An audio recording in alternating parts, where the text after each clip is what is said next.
Salut à tous, bienvenue sur Watch Mojo français, c'est Xavier et aujourd'hui on se retrouve pour un magnifique top 20 des plus grands super-héros de tous les temps.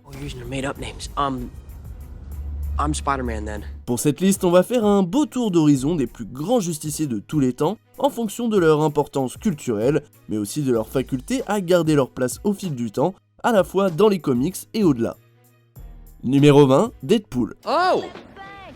Oh, hello. Wade Wilson était à l'origine une parodie de Slade Wilson, alias le méchant de DC Deathstroke. Deadpool est apparu pour la première fois en tant que méchant en 1991 dans le numéro 98 des Nouveaux Mutants, avant de se distinguer et d'être vu comme un personnage sans équivalent. Ce mercenaire défiguré doit sans aucun doute sa popularité à son sens de l'humour unique qui lui vaut le surnom de mercenaire provocateur. Wade Wilson est également l'un des rares personnages à briser le quatrième mur. So, respect. At ease, officer. Numéro 19, Supergirl.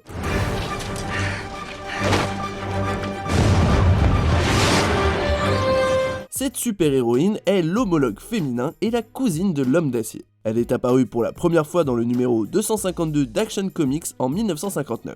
Originaire d'Argo City, qui a survécu à la destruction de Krypton, elle est arrivée sur Terre quand son foyer est devenu hostile à toute vie. Si elle a débuté en tant que personnage secondaire, elle a fini par avoir droit à ses propres aventures et elle représente le Girl Power chez DC Comics. Si son histoire post-Crisis on Infinite Earths a été modifiée à plusieurs reprises, le rayonnement de Supergirl reste très clair depuis son introduction. Numéro 18, le Punisher.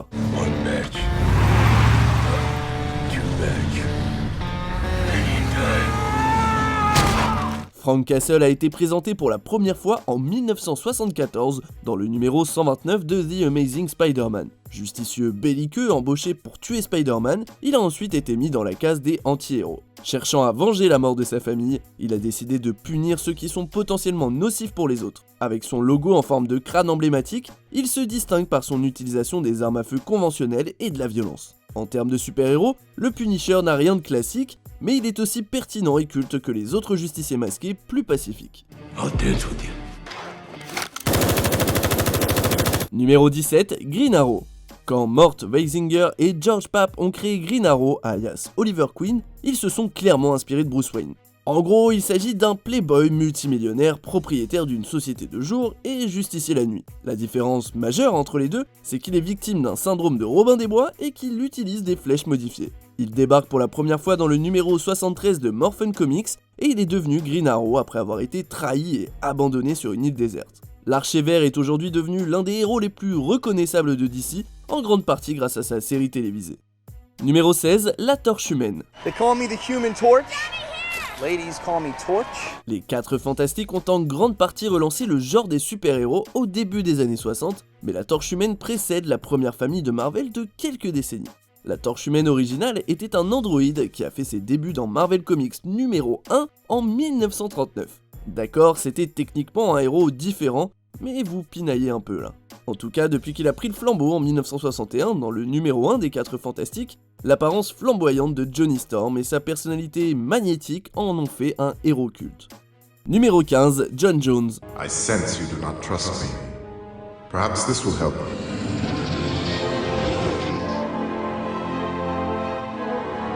I am John Jones.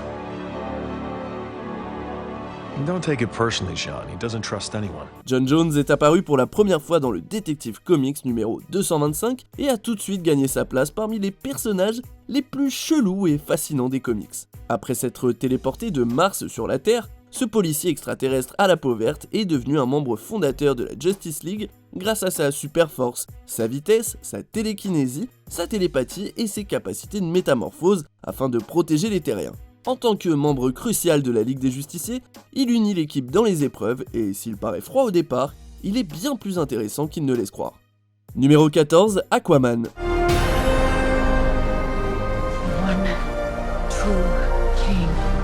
Si ce super-héros a été ridiculisé pendant des années pour ses pouvoirs et son histoire kitsch, il a récemment été reconnu comme un personnage fort avec une origine solide et une histoire très ancrée dans la mythologie, puisqu'il s'agit du fils d'Atlan.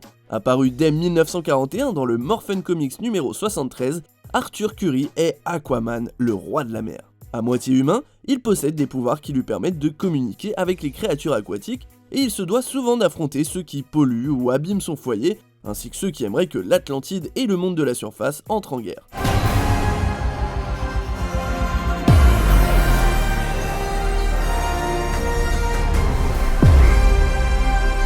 Numéro 13, Daredevil. Not everyone deserves a happy ending. L'homme sans peur est arrivé dans le comics Daredevil numéro 1 en 1964 dans un costume complètement différent de celui qui l'a rendu célèbre. Aveuglé par une substance radioactive quand il était petit, Matt Murdock a ainsi acquis une ouïe acérée et une vision par sonar. Et celui qui est avocat le jour utilise ses capacités la nuit pour jouer au justicier et protéger les citoyens de Hell's Kitchen des voyous qui échappent régulièrement au système judiciaire. Take your shot. Numéro 12, Robin Nightwing. S'il y a un acolyte qui égale son partenaire en termes de gloire, c'est bien Robin. Également nommé Boy Wonder, il est d'abord apparu avec le Chevalier Noir dans le Detective Comics numéro 38 de 1940. Si de nombreux personnages ont hérité de la position de l'acrobate à cape, c'est l'original Dick Grayson qui a pris le statut de justicier indépendant, alias Nightwing, pour devenir un personnage extrêmement populaire à son tour. Numéro 11, Hulk. Now might be a really good time for you to get angry. That's my secret, Cat. I'm always angry.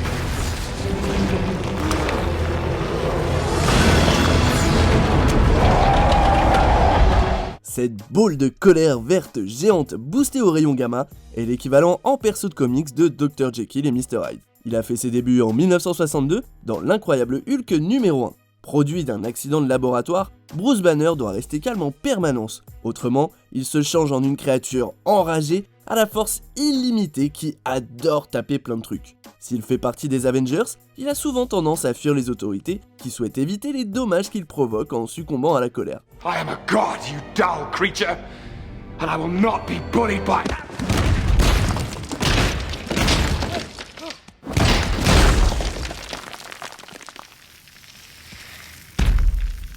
Puny God.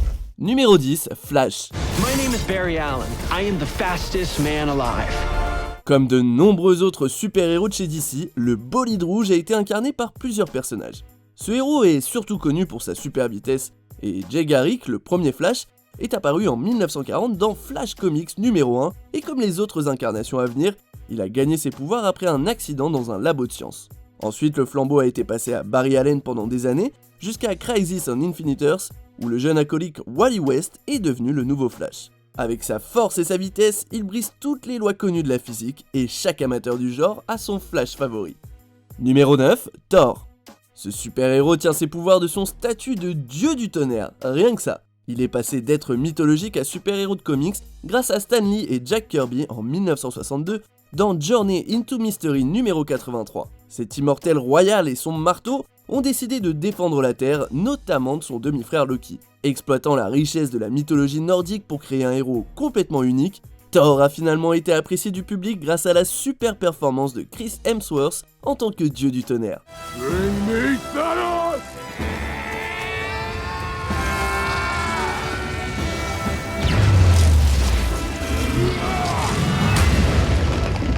Numéro 8, Green Lantern. Ah, green! Wow. I know, right? Ce super-héros, membre à vie de la Ligue des Justiciers, a lui aussi été incarné par de nombreux personnages différents, et le Green Lantern le plus populaire reste Hal Jordan.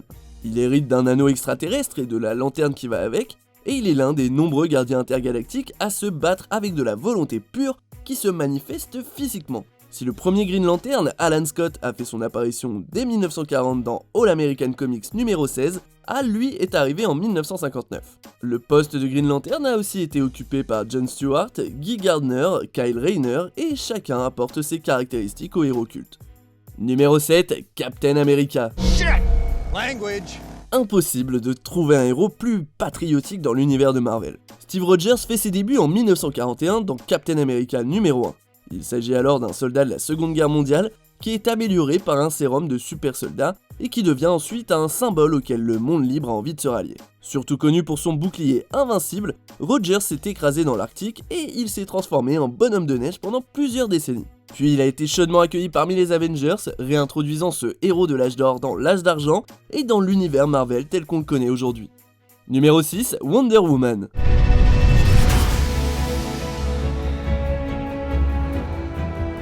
Cette icône féministe repousse le mal depuis son arrivée en 1941 dans All Star Comics numéro 8. Également nommée Diana, princesse des Amazones, elle possède une force surhumaine, des bracelets invincibles, un lasso magique, une tiare boomerang et un jet invisible. Vêtue d'une tenue assortie au drapeau américain pour rendre hommage à la nation qu'elle veut aider, c'est une femme belliqueuse et un membre clé de la Ligue des Justiciers. Numéro 5, Iron Man. Ce playboy milliardaire philanthrope a débarqué en 1963 dans Tale of Suspense numéro 39 avant de réviser son look dans le numéro 48. C'est d'abord un fabricant d'armes qui change complètement après avoir été grièvement blessé et kidnappé. Avec son savoir-faire, il construit des armures qu'il utilise pour protéger le monde, à la fois de son côté et en tant qu'élément clé des Avengers. Sa popularité a atteint des sommets grâce au film qui lui a été dédié en 2008 et à l'incroyable performance de Robert Downey Jr. Le film a également lancé le MCU et la suite, vous la connaissez. Truth is,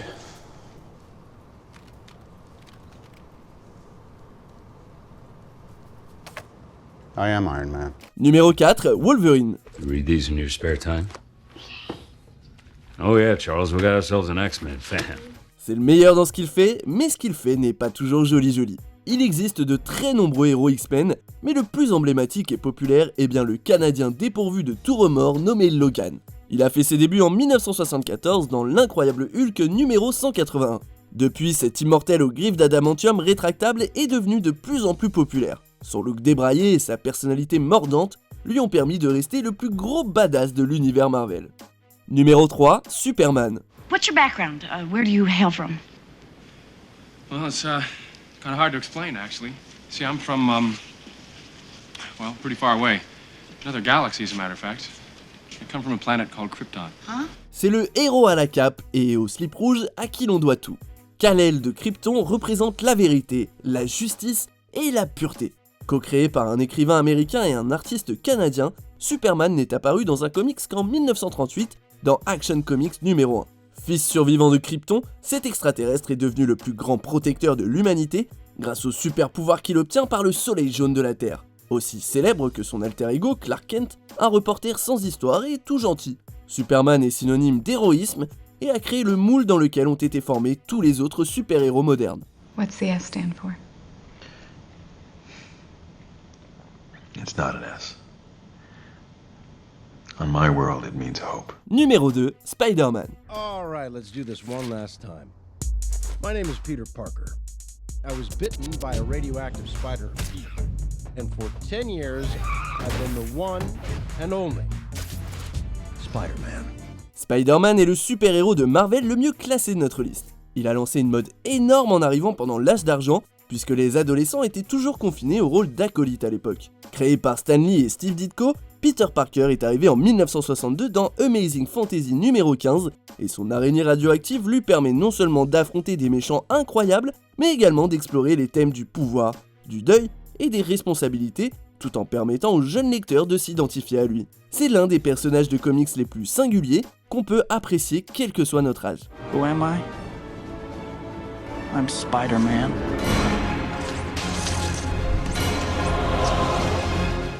Avant de vous dire qui est notre super numéro 1, même si j'espère que vous l'avez deviné maintenant, pensez à vous abonner et à activer la petite cloche si vous aimez notre contenu et vous voulez nous soutenir. Numéro 1, Batman. What are you? I'm Batman. La décision a été compliquée à prendre, faux, mais la première place revient au Chevalier Noir. Créé par Bob Kane et Bill Finger, ce justicier est arrivé en 1939 dans le Detective Comics numéro 27.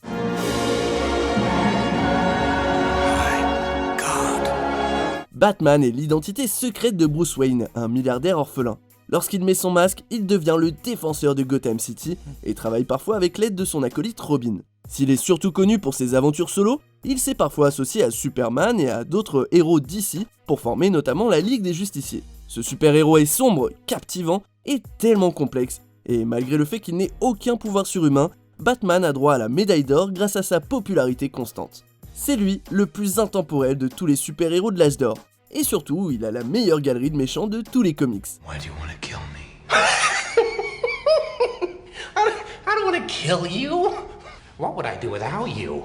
Go back to ripping off mob dealers? No, you complete me. Est-ce que vous êtes d'accord avec notre sélection? Dites-moi en commentaire votre super-héros préféré et checkez cette autre super vidéo de WatchMojo français.